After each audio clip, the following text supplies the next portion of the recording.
यह कहानी तब की है जब हम फिफ्थ क्लास में पढ़ते थे। उस वक्त हम छोटे थे, इसलिए हमें ज़्यादा कुछ पता नहीं होता था। जब मैंने उस स्कूल में एडमिशन लिया तब मुझे नहीं पता था कि उस स्कूल की भी एक डरावनी कहानी है। मेरे स्कूल की तीसरी मंजिल पर एक बंद कमरा था। वहाँ कोई आता जाता नहीं था।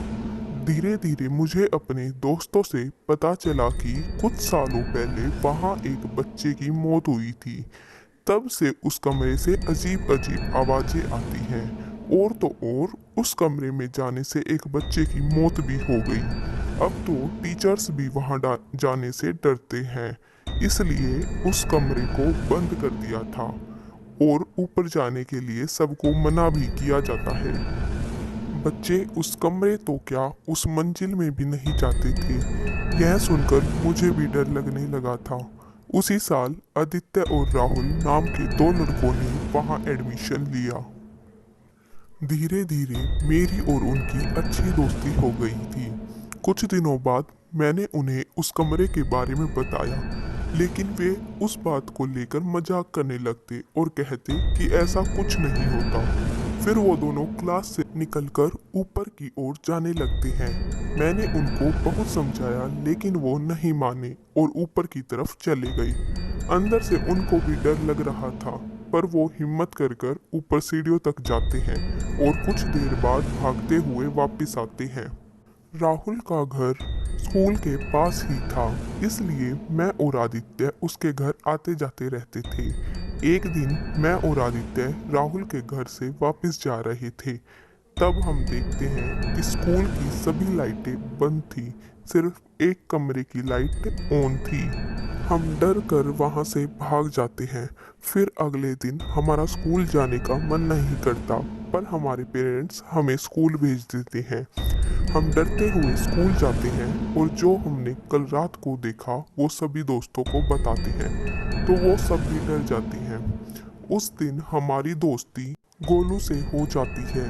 वह भी भूतों से बहुत डरता था, इसलिए राहुल और आदित्य झूठी कहानियां सुनाकर उसे डराते रहते थे। यह सिलसिला कुछ दिनों तक चलता रहा। फिर एक दिन हमने उस कमरे से किसी के रोने की आवाज़ सुनी। हमारी हिम्मत नहीं हो रही थी कि हम उस कमरे में जाकर देखें, इसलिए हमने टीचर को बताया और सभी बच्चों को इकट्ठा किया।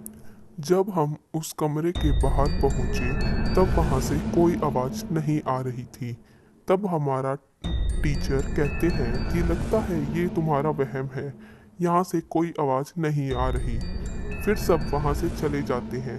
हम चारों ने आवाज़ को सुना था, इसलिए हम थोड़ा डरे हुए थे और जानना चाहते थे कि उस कमरे में क्या है। फिर हम चारों ने एक प्लान बनाया कि आज रात हम इस कमरे में जाएंगे और देखेंगे कि यहाँ क्या है। हम जानना चाहते थे कि क्या सच में उस कमरे में कोई भूत है। अपने प्लान के अनुसार हम चारों राहुल के घर इकट्ठा हुए और टॉर्च लेकर स्कूल के गेट पर चढ़कर अंदर कूद गए। वहां हम देखते हैं कि पूरे स्कूल की लाइट बंद है, पर उस एक कमरे की लाइट जल रही थी। हम चारों डरते डराते ऊपर पहुंचते हैं, पर जैसे ही हम उस कमरे के गेट को खोलने की कोशिश करते हैं तो अचानक पूरे स्कूल की लाइट ऑन ऑफ होने लगती है। हम सब और डर जाते हैं और वहां से भागने लगते हैं। फिर उस कमरे का दरवाजा खुलता है और हम सब अंदर जाते हैं।